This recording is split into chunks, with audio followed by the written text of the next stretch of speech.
farmacéutica, y pensamos que la atención farmacéutica es lo mismo que la farmacia comunitaria.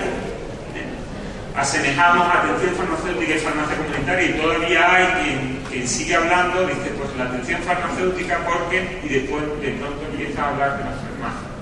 Bueno, o habla de atención farmacéutica o habla de la farmacia, hable de un establecimiento, hable de un proceso asistencial, para que nos entendamos. Porque la atención farmacéutica es un proceso asistencial, la farmacia comunitaria es un establecimiento sanitario. En mi país, establecimiento sanitario privado de interés público. En otro país podrá ser un establecimiento público, en otro privado, etcétera, etcétera. Pero y la atención farmacéutica es un proceso asistencial creado y diseñado para disminuir la morbimortalidad asociada al uso de medicamentos, no para mejorar la visión social de un determinado establecimiento sanitario. Pero se creyó que la atención farmacéutica era la salvación de una profesión, y eso es muy importante pensarlo, porque nos agarramos a la atención farmacéutica e intentamos atraer la atención farmacéutica hacia nuestro propio interés. En vez de pensar que las profesiones existimos para resolver problemas que tiene la sociedad y que las profesiones dejan de existir cuando no son capaces de dar soluciones a los problemas que aporta la sociedad, pensamos que la atención farmacéutica era intentar resolver los problemas de la farmacia.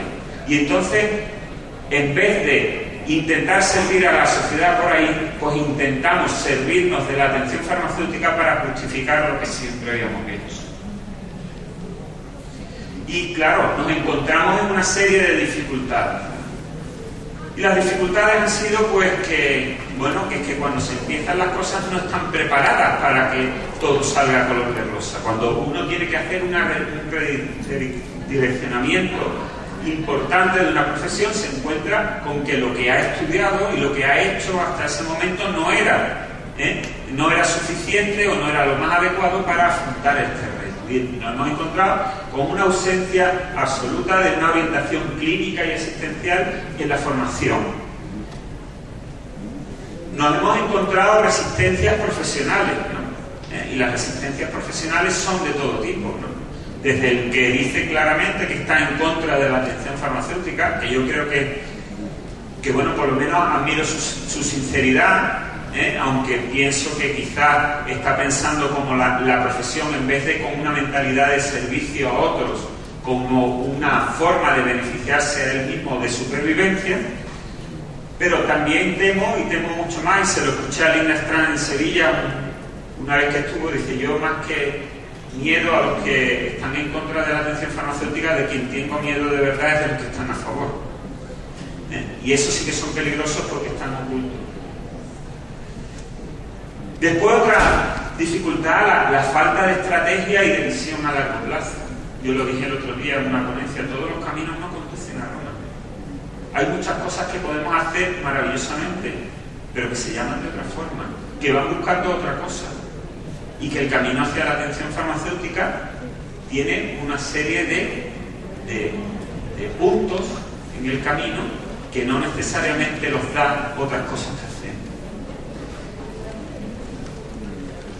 Y además, pues confundimos entre actividades de la farmacia y lo que es un proceso asistencial humano. Yo, una de las cosas que me siento menos orgulloso, pero claro, campo pasado es haber participado en el consenso sobre atención farmacéutica del Ministerio de Sanidad del año 2001, donde formé parte del grupo de expertos y aceptamos que atención farmacéutica tenía que ver con la dispensación, con la indicación, con el seguimiento farmacoterapéutico, pero así lo que hicimos. Estoy muy orgulloso de muchas cosas de ese consenso, y también no todo esto es negativo, por supuesto, pero ya permitíamos que, en vez de afrontar el problema real y por el que salió la atención farmacéutica, pues nos quedamos con que hacer una dispensación informada de medicamentos, que además le llamamos activa en ese momento, pues era hacer atención farmacéutica. Y entonces, en vez de crear una atención farmacéutica adaptada a las necesidades de la sociedad que tenía un problema y que las profesiones resuelven el problema, hicimos una atención farmacéutica para que todos nos sintiéramos bien. Y lo que pasa, si no hacemos las cosas, y ahora vamos a hablar de la universidad, y vamos a hablar de la farmacia, y vamos a hablar de todas las cosas. Ustedes pueden falsear todo lo que quieran esa realidad, pero por mucho que la falseen, no dejan de tener ese problema. Y ustedes pueden ya decir que yo hago atención farmacéutica porque hago dispensación activa, pero como el problema real no se soluciona, pues usted también se seguirá desacreditando como profesional porque no está aportando a la sociedad lo que la sociedad le está demandando.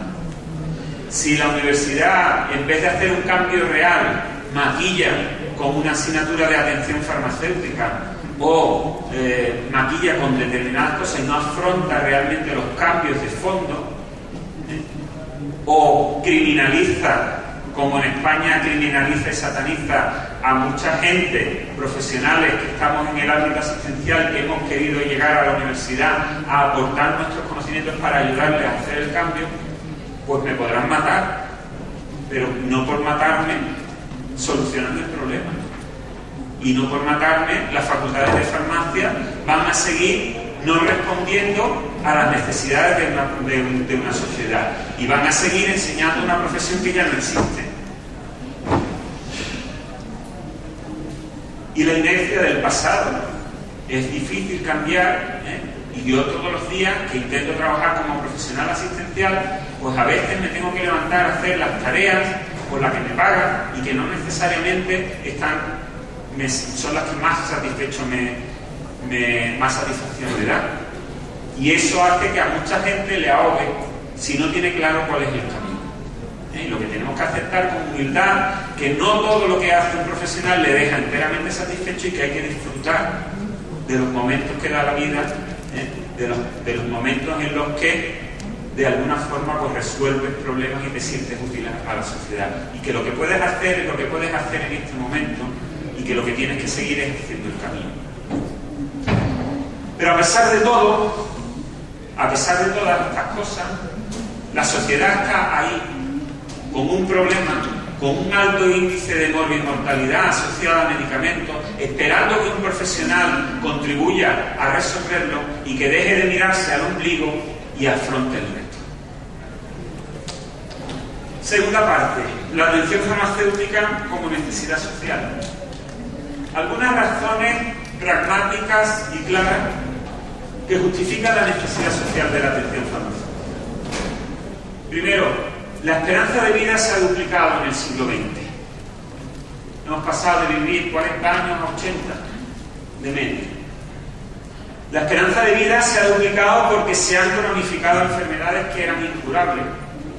Hoy a una persona le diagnostican hipertensión con 40 años y no se plantea que va a morir en 5 o 10 años como podía ser hace mucho tiempo, sino que puede vivir con esa enfermedad durante mucho tiempo. La cronificación de enfermedades ha sido posible gracias a los medicamentos, y la esperanza de vida, aparte de los medicamentos, también tiene mucho que ver, y dicen que tiene mucho más que ver que con los medicamentos, con el invento de la heladera, del frigorífico que le llamamos, y con la potabilización de agua. Y que hay que pensar que hay cosas en la sociedad que también contribuyen, y que no solo los profesionales de la salud tenemos que mirarnos al ombligo, que somos los responsables únicos y exclusivos de la mejora de la salud de nuestra sociedad. Otra cosa, el arsenal terapéutico es muy amplio. Cada vez hay más medicamentos. La industria farmacéutica ha desarrollado en los últimos 50, 60 años una cantidad de medicamentos impensable hace esos años. Medicamentos con diversos mecanismos de acción, con diversas posibilidades, cosas que antes no se tenían. Por eso a lo mejor la atención farmacéutica no era algo que se pudiera hacer hace 60 años. Y que las personas usan muchos medicamentos y durante gran parte de su vida. Cada vez el porcentaje de nuestra vida en la que tenemos que usar medicamentos de forma crónica es mayor. Hay personas que es normal que se vivan 20 o 30 años teniendo que tomar todos los días medicamentos. Con lo cual, el medicamento es algo que se tiene que insertar en la vida de las personas. Tomar medicamentos, más que un hecho clínico, es un hecho social. es un hecho social, porque eso tiene que ver con la vida y